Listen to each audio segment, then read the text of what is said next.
धरणांचा जिल्हा म्हणून ओळख असलेल्या नाशिक जिल्ह्यामध्ये सध्या तापमानाचा पारा हा 40च्या पार गेलाय। उकड्यापासून बचाव करण्यासाठी नागरिक अनेक उपाययोजना करताना दिसून येत आहेत। शहरामधील रस्त्यांवर असलेले शीतपेयांच्या दुकानावर सुद्धा नागरिकांची गर्दी दिसते आणि याचाच आढावा घेतला आमचे प्रतिनिधी खुशाल पाटील यांनी।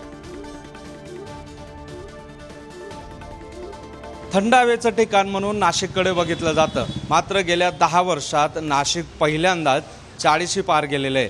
मी आता उभा आहे नाशिकच्या एका रस्त्यावरती, ज्या ठिकाणी मोठ्या प्रमाणात नागरिकांनी उन्हाच्या कडाक्यापासून बचाव करण्यासाठी अशा पद्धतीने शीतपेयांचा या ठिकाणी वापर केला जातोय। खरं तर दिवसाला सकाळी 10 वाजेनंतर उन्हाचा कडाका जो आहे तो वाढू लागतो। रस्ता जे आहेत ते निर्मनुष्य या ठिकाणी दिसून येत आहेत। ज्या पद्धतीने संचारबंदी घोषित केली जाते त्याच पद्धतीने रस्त्यावरती अघोषित संचारबंदी ती दिसून येते। आपल्यासोबत महिला आहेत, आपण त्यांच्याकडनं जाणून घेणार आहोत।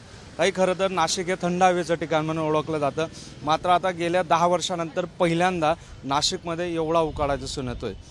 काय वाटतं तुम्हाला, काय सांगा? नाशिक खरं तर थंड हवेचं ठिकाण आहे, पण आता इतका उन्हाळा आहे। कालच टेम्परेचर बघितलं 42 डिग्री सेल्सिअसच्या वरती गेलेलं आहे।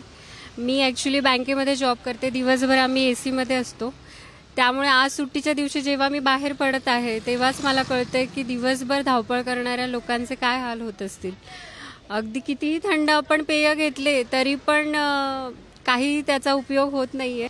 ह्या वर्षी तर खूप ऊन आहे, रस्त्यावर दुपारच्या वेळेस फिरणं सुद्धा मुश्किल झालेलं आहे आणि यासाठी जे आहे प्रत्येक ठिकाणी आपण बघितलं की लोक सिग्नल पुढं असतं, पण झाड जे आहे, झाड 500 मीटर जरी मागे असले तर झाडापाशीच थांबावं लागतं, इतका उन्हाळा यावर्षी वाढलेला आहे।